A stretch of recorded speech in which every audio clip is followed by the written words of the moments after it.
Welcome to Life Lessons from Dog. I'm Kari Solberg. For over 12 years, I've been immersed in the world of dogs, with 10 of those years being dedicated to professional training. My journey has taken me from fostering rescue dogs to owning and operating a boarding, training, and daycare facility. Along the way, I've discovered something profound. Our dogs are some of the best teachers we will ever have. Through countless experiences, I've learned life-changing lessons from the dogs I've worked with. Lessons about patience, trust, resilience, and connection. And there's one lesson that continually stands out for me, one that touches every corner of life. The lesson of fear and how we can learn to embrace and even dance with it.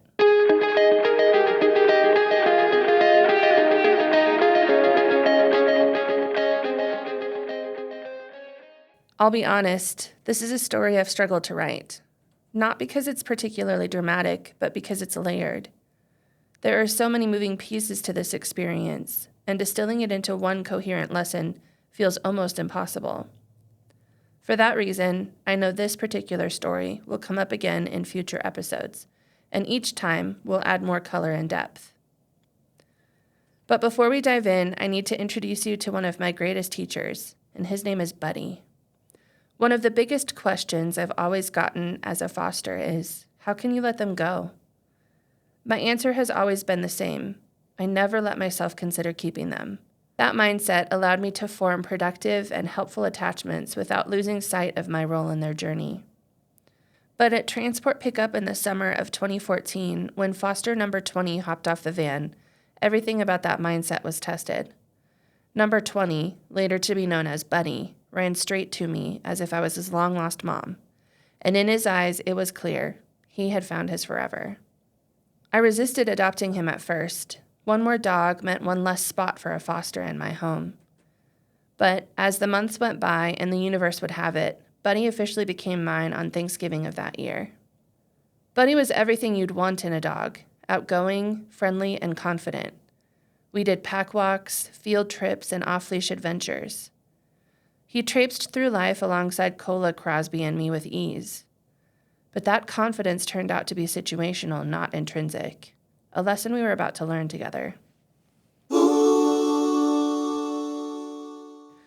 I hope you're enjoying today's episode. If this conversation is resonating with you, I'd love for you to take a moment to subscribe to the podcast so you don't miss future episodes.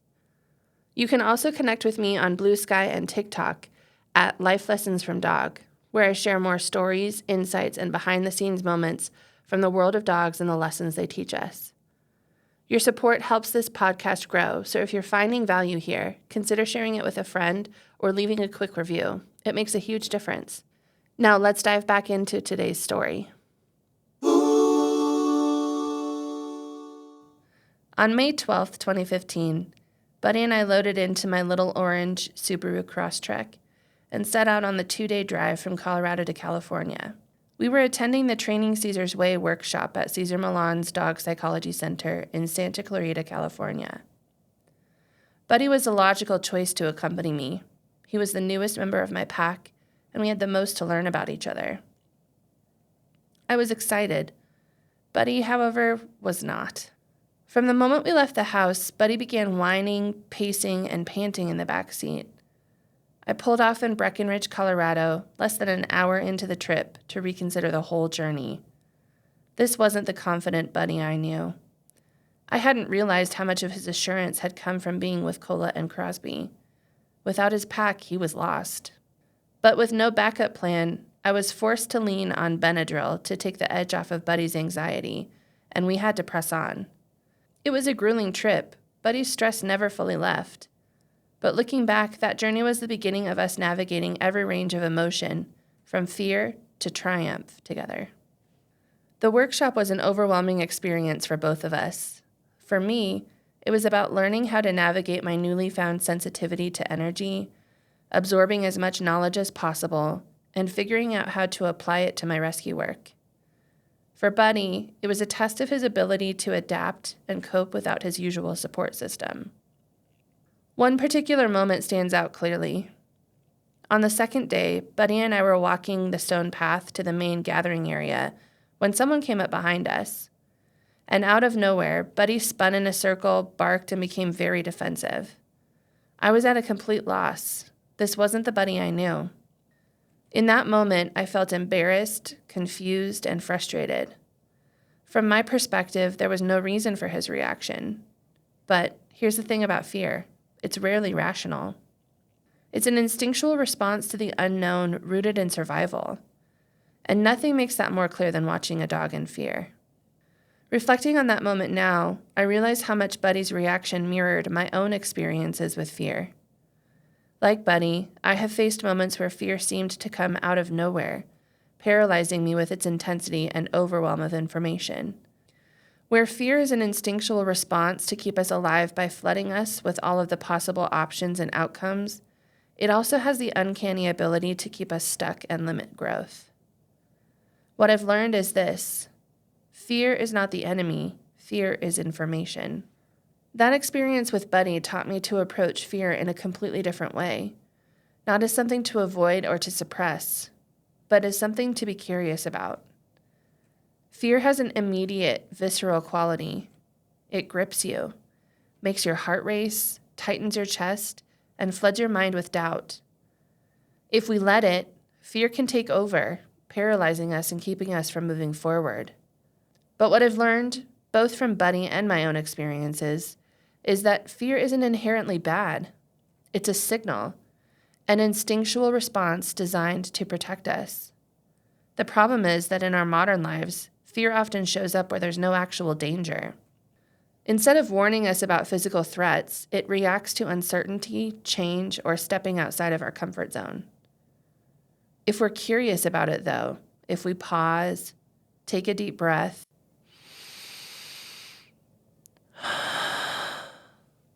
it can shift from something that holds us back to something that motivates us to move forward. I think about the quote from Gay Hendricks in her book, The Big Leap. Fear is excitement without the breath. Physiologically, the feelings of fear and excitement are almost identical. The racing heart, the sweaty palms, the knot in your stomach. The only difference is how we frame it and how we respond to it. In those moments of fear, like the one I experienced with Buddy on those stone steps, I've learned to ask myself, what am I afraid of? What's on the other side of this fear? And most importantly, what might happen if I choose to breathe through it instead of running from it? When we returned home from California, I made one of the biggest decisions of my life. I left the comfort of a stable job to start my own business. Looking back, I'm struck by how clear and confident I felt in that decision. There was no hesitation, no overthinking, just a deep sense of knowing that it was the right thing to do. And now, I wonder if that ease came in part from the lessons I learned from Buddy on that trip. Watching him navigate his fear, I saw firsthand that fear isn't something to eliminate. It's a companion on the journey, one that can teach us about ourselves if we're willing to listen. Buddy's fear on those steps didn't define him. He didn't let it stop him from walking back up those steps every day for the rest of the workshop. And in the same way, fear doesn't have to define us. It's simply a part of the process, a reminder that we're stepping into something new, something that matters. If we can learn to breathe through it, to be curious about it, and even to embrace it, fear can become a powerful guide. It can point us towards growth, towards courage, and ultimately toward the life we're meant to live. Fear isn't something we defeat or conquer. It's something we learn to move with, to understand, and to navigate. I've come to think of fear as a dance partner. It's not about overpowering it, but about learning its rhythm, understanding its steps, and finding your own balance within the movement. Whether fear shows up in our dogs or in ourselves, it's never random. It's an invitation, a chance to grow, to trust, and to step into the unknown with curiosity instead of resistance. It challenges us to look beyond the discomfort and ask, what's on the other side of this fear? Buddy's journey reminded me of this truth every day. His fear wasn't something to fix. It was something to guide him through step by step. And in doing that for him, I learned to do the same for myself. That's the beauty of the lessons our dogs teach us. They're often lessons we didn't even realize we needed. So the next time you feel fear creeping in, don't push it away. Pause. Take a breath. Ask yourself what it's trying to tell you. Fear has a way of transforming when we stop resisting it. Sometimes it turns into excitement. Other times it simply gives us the courage to take one more step forward. Either way, it's always worth listening to. Because on the other side of fear is where the growth happens. And that's where we discover what we're truly capable of.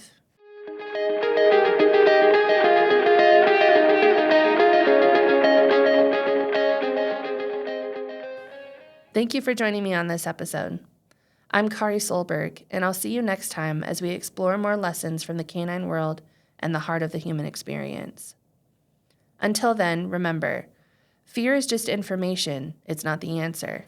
Keep dancing with it, and you'll find your way.